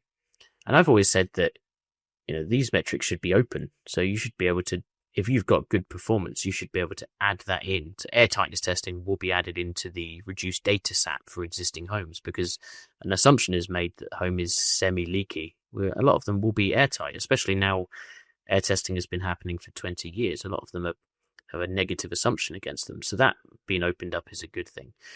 But we're going to start being able to feed in data for potentially from our sensors that we have around our homes to say, this is actually high performing. You'll be able to look at electricity usage, and in particular, if you can limit that to a particular source. So if you have an electric radiator or a heat pump, for example, you'll be able to say, this heat pump uses 1.2 kilowatts on average across a particular year or something. We have a year's worth of data. We can now feed that into the EPC and say, we thought it would use 2 kilowatts. It's now using 1.2. So that EPC goes up. What we have to figure out is how we link that to the occupancy, so what their choices are. If they're choosing to have the building hot or cold, we need to be able to isolate and figure out the algorithm to balance the requirement. I think that will come with. I think that will come from a couple of fronts. One, open databases, a bit like we've seen with cars, where you have manufacturers presented data and you have real world performance, and people, and that will influence behaviours. People will say, "Well, hang on a minute, I'm not getting the same performance out of my house as the house next door that's the same. Is that something about how I'm driving this house?" You'll get that side of it. But you'll also get the as a service models more increasingly. Definitely, the podcast that's coming on before this, Barry, is about air quality as a service. And that was a fascinating chat. And he sees residential being quite a way off, but they're already there in some commercial buildings of being able to offer air quality as a service. And one of the interesting things about that sector is that every part of the supply chain has to be in line and working, because profitability is tied to outcomes in its entirety, which means from your warehouse through to the deployment and operational function of that service, everything has to work, and that changes everything as well, because now you are literally, the model is based on the core outcome, and that's a fascinating conversation as well. I look forward really to that interesting. Really interesting. So in the short term, for you and ATMA and the BCTA, I always get that wrong. I always say BTTA, BCTA. There'll be show notes, by the way, folks, where those acronyms will be explained, and there'll be links, because I can't even say I actually know what that means. Ventilation's bad for an acronym, isn't it? Oh, wow. Oh my God. Yeah. You currently have a course up and running. Yep. We have changes in regulations due on ventilation at some point. It would appear that we're moving towards unconditional testing as the primary way of measuring ventilation systems. The direction of travel looks positive. What do you think has to happen next, specifically in the UK, to really shift this on the next gear? So from this position you're in at the moment, where you're busy, but we need to scale, like what has to happen? What jigsaw pieces need to start to be put into place? It's super simple. It's regulation. The house builders, we touched on it a lot through this. The house builders will do what they need to do when they need to do it. And that's it. That's the bottom line. There's no, some will go earlier. Most will do it when they need to do it. They will operate to what they need to do, because house building is these are private companies. They need to make a profit. If ventilation is seen to be more expensive or a change in their slick operational system, they won't do it. Why would you? You said my green button analogy. The only thing that will change it is if our building regulation comes out and specifically says, here is what we're doing. If there's any ambiguity in those regulations, nothing will change. If you give people an option, there's a classic example at the moment in Australia. It says in their regulations you should make sure your home is airtight, or you can go down a route which is deemed to satisfy, and you fill out a form and it says, I've built it airtight. Builders 100% of the time choose to write a document that says, I built it airtight. So it needs to just be simple. You need to have it measured. It needs to be by a competent person, and define competent person. Is it somebody that is a registered member of SIBSI? Is it somebody that has sat a specific training course? Is there a national occupational standard they must follow? So we define competency, and then we have ownership. So that certificate needs to live somewhere. Somebody needs to receive that certificate and tick a box to say they've received it. Because without those three things, the industry falls over. So that there's nothing that's going to change until then. If they come out and say, here's what a competent person is, but they don't do anything else, we'll wait for the next cycle. Because nothing, you just wouldn't do it. It's if somebody gave you an option for your car and said, hey, you should change your tires when they get down to 4 millimeters, but the legal limit is 1.6. When do you change your tires? 1.82 millimeters when you get right to the edge. You wouldn't do 4. Some people might. The more cautious in the world. There's always a specialist part of the industry. There's some fantastic construction companies out there building passive house stuff constantly, chucking out some incredible buildings right now. Great, but they're the substantial minority. So, as it pains me to say, there is no lobbying, there is no anything that will change anything right now except legislation. Yeah, and it makes me sad, but it is what it is. Yeah, and I think there's a natural resistance from some of the industry because they know products are going into the marketplace that aren't performing the way they should, and they see that as a threat. There's no doubt about that. And even good manufacturers that on one side of their mouth are producing very good products, at the same side are still selling bucket loads of dog shit bathroom fans with no quality control over the installation and process. And that's just where we are. And until you're held accountable for the installed performance of a product, that just won't change, unfortunately, because the country is full of trade counters with bathroom fans on shelves that we know aren't performing when they're going in because there's no process behind that at all. And unfortunately, manufacturers are making a killing selling those things because there's no accountability to them. They make them at bucket prices and they go out but at the same time are selling products that achieve really great outcomes with some great technology in it. And it's this kind of Jekyll and Hyde for me in the sector. And I see it all the time.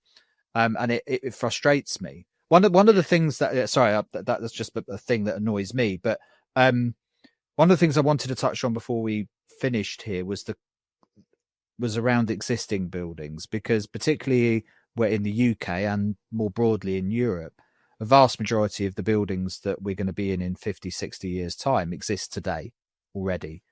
And most countries in the European area in general in the UK are undergoing major renovation, retrofit of the stock. And in the UK, for example, we've got standards like PAS that are starting to intimate at the least that you should measure performance of ventilation systems. Do you see that as an interesting area for development from a quality perspective? Certainly is, yes. There is a lot of very good and very bad things happening with retrofit. Without trying to get myself sued, I'll focus on the good to start with. We have a great document, PAS 2030-2035, sets out the right way of going about things. It makes it pretty clear when you should do things and when you don't need to do things. And it requires you to install appropriate ventilation and have it measured, have your airtightness measured so that you can know what appropriate ventilation is, and you can it's included as an integral part of retrofit. It's fantastic. However, the negatives are that there are a bunch of things that allow you to bypass a ton of those rules. There are certification schemes that are set up that are avoiding you needing to do things like undercut doors when you really should be doing those things. When you change the fundamental internal characteristics of the air inside a home by adjusting the dew point, by increasing the humidity, by improving the thermals of a building, you need to address the ventilation properly. That requires allowing air movement around a home. And by being able to bypass some of those things, having certification schemes literally set up to avoid the need to install the basic minimum requirement of ventilation, we are setting ourselves up for a complete fail and to have to redo all of the retrofit work again, because we're now making our homes nice and warm and not fixing the ventilation problem. And you make a fantastic point. Yeah, you make a fantastic point there. And it leans on something that I said a little while ago, and that is decent outcomes are hard enough to achieve even when you get everything right with ventilation. Yeah. So where you start to create environments where we're providing people with workarounds for not doing the basics, if history has taught us anything in construction, when we set up environments like that, it never ends up anywhere good, ever. Like no. I probably don't need to recount to listeners the cacophony of poor outcomes that have happened in the construction sector because we've allowed industry to develop sneaky workarounds for stuff. And this is a nail on the head moment there, and for sure. It's something I've been pretty proactively lobbying against, and those of you that know me will know exactly what I'm talking about. I don't want to go down and get myself sued, but having any process that bypasses what's written in the building regulations is a dangerous game.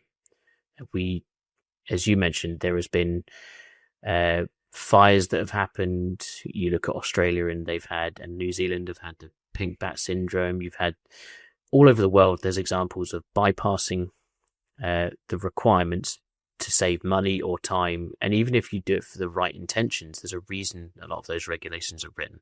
So when you start bypassing them, you are in for trouble. The particular one I'm talking about, I've sat in the CEO's office and told him he's going to have to sit in front of a jury one day and explain deaths of people in a polite way without getting your podcast an R rating.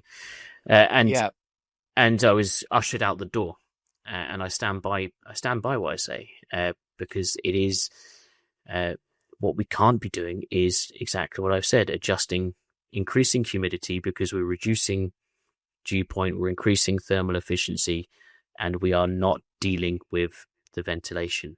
We are creating these lovely hot boxes, which are great for if you want to heat your home and make it cheaper, but are going to cause problems in people's homes. And as you say, we can't allow this to happen. We've got to learn. We've got to not do this stuff.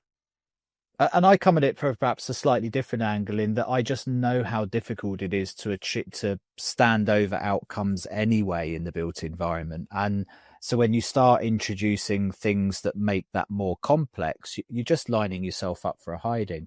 Interestingly, though, I've been part of a group developing a retrofit course for ventilation here in Ireland. And there are some interesting conundrums that come up, particularly with existing buildings.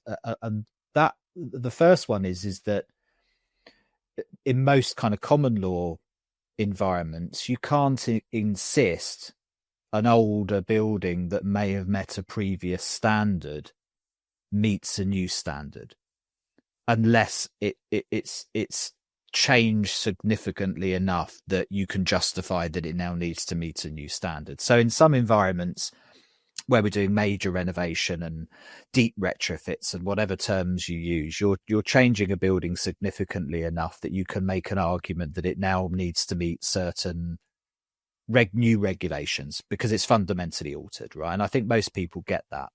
But the challenge with renovation more broadly and maintenance and the existing stock broadly is that there is a massive grey area where there isn't in new build and major renovation, and it's those nuanced environments that we need to be training people to understand risk management. And as you said, as an organization, never mind outcomes and protecting consumers, as an individual or as an organization, we have to recognize that there's a risk in retrofit that you have to manage, and you've got existing expectations of people that are living in buildings as built and in service, as the kind of the Neil Murray white paper describes it. So you've got existing concepts of how that space is supposed to perform. You are going to change it. So people are going to experience a change in performance and have an opinion about that. We have existing risks that you may either mitigate or make worse as part of what you're doing. That's just retrofit. Retrofit is hard.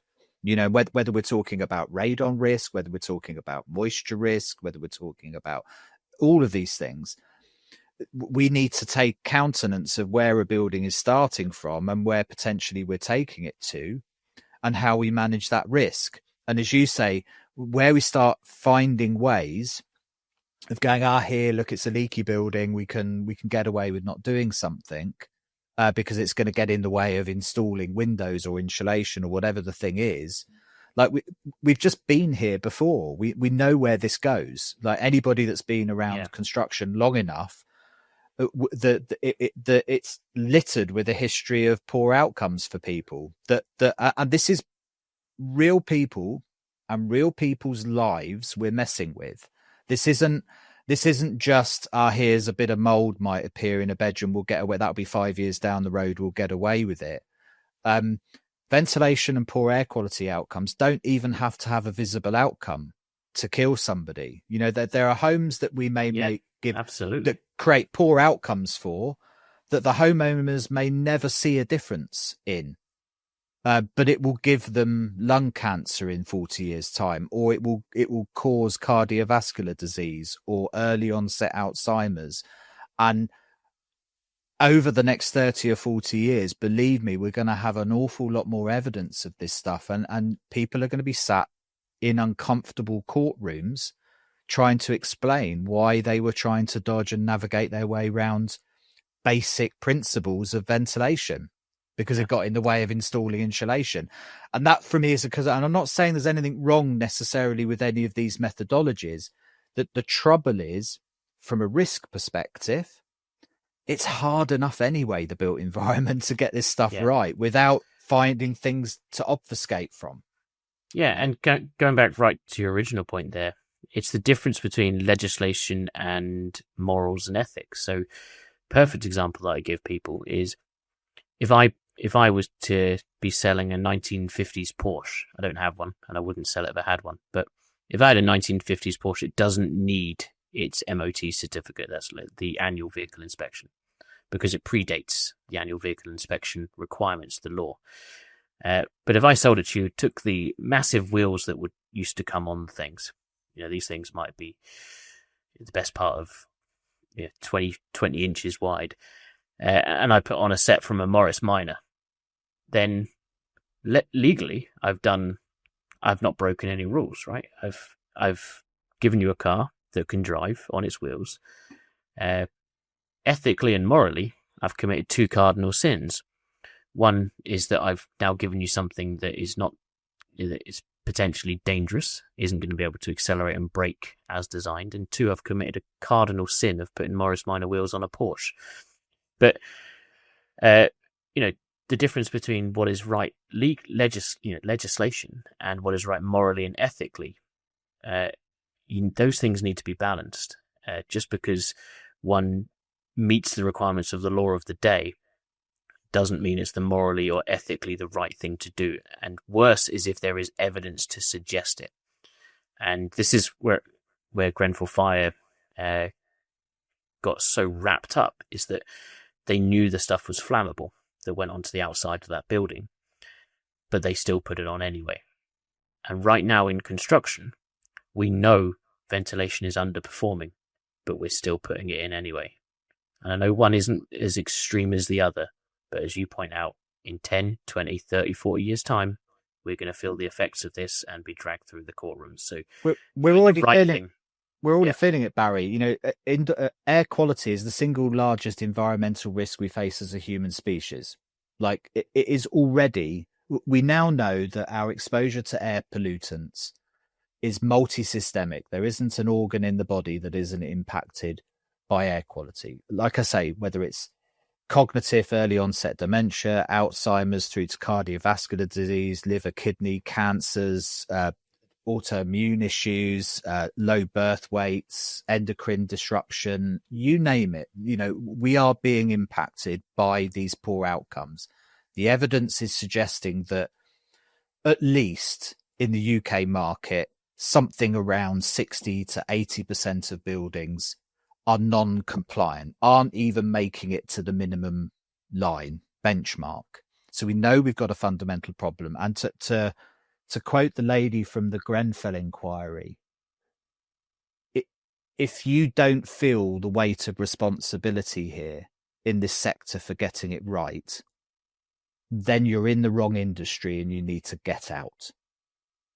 And that's kind of my view at this stage with ventilation. And that applies across manufacturers, designers, installers. The evidence is overwhelming. We are not getting this right enough from retrofit to new build. And if you don't feel the weight of responsibility here for the people that you are killing, then you are in the wrong industry and you need to go and find another job. And it's that simple.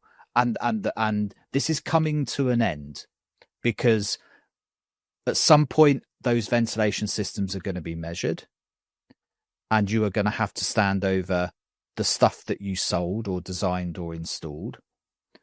And even worse than that, in a short period of time, we are going to be measuring this stuff in 5 and 6 years post installation, and your brand will be decimated by poor performance. Whether it's data on your database that's saying, I'm sorry, but that brand has never performed. Every time we go out and test it, we see that, don't we, in lists, these commercial lists all over the world. You get the brands that are sunk because of publicly available information about their actual performance in the real world. Yep. And they become a joke. Yeah, that was great. I was holding my breath there as you were talking, because I thought this sound clip needs to be just a link in the building regulations that you click, and it says exactly what you've just said there. I do hope you clip that and put that on LinkedIn, because I will copy that and I will put that on the front page of ATMA, because that's exactly how I feel. If you are not in the industry for the right reasons, if you're in it for a quick buck, if you're taking shortcuts, frankly, do you have a bleep? I wasn't. You're allowed to swear on this podcast. Yeah. Frankly, fuck off. Get gone. We don't want you. The industry doesn't want you. The consumers don't want you. If you're only in it for a quick buck for yourself, those times are gone. It's 2025. The building safety regulators kicked in. It is time to stand up and be accountable. Do your best work. And hey, if that means you have to put your prices up, put your prices up. If that means it's going to take you a little bit longer to do the job properly, great. Pay the fees. Because if everybody does that, everybody's price goes up, and we don't have the race to the bottom. We don't have the cheapest people doing the worst job. If you need to, don't accept mediocrity. Don't accept the lowest level. Let's, if you need to put your price up, let's do it. Let's be better as an industry. Yeah, no, I couldn't agree more. Right, I think that's a perfect note to end the podcast. Oh, great finish. That last few seconds was fantastic. Yeah. Listen, Barry, mate, I appreciate your time. It's been great talking to you as ever. I really appreciate you taking time out of your day to talk to you about ventilation and testing, mate. Barry, thanks a million. Thanks for listening. Before you go, can I ask a favour? If you enjoyed the podcast and know somebody else who might be interested, do spread the word and let's keep building this community. This podcast was brought to you in partnership with Aereco, Aico, Ultra Protect, Imbiot and 21 Degrees, all great companies who share the vision of the podcast and aren't here by accident. Your support of them helps them support this show. Do check them out in the links and in the show notes and at airqualitymatters.net. And don't forget to check out the YouTube channel by the same name, with plenty more content due to come on that channel. Thanks very much. See you next week.